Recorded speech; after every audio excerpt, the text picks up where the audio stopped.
Welcome to the Rim Break Rodeo. We hope this video helps.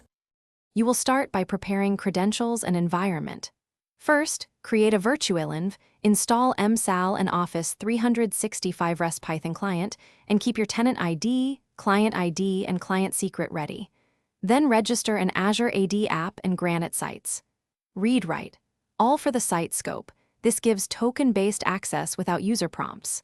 Once done, write a small msal confidential client application to request an OAuth 2 token for https://graph Microsoft.com/. This token is the key to calling Sharepoint APIs from Python.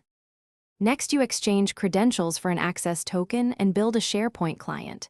Use msal to acquire token for client with the scope https://graph Microsoft.com/. Default, check for errors and refresh logic. Then pass the bearer token into an Office 365 REST client session or set authorization header for graph endpoints. Use client context, web, get, execute query, or a requests get to /sites/site ID to validate.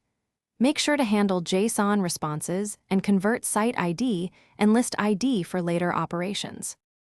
Finally, perform file and list operations once authenticated. Upload with folder. Upload, download via file. Open binary and use list. Get items for queries. Handle paging by iterating nextlink results and respect 429 responses by implementing exponential backoff.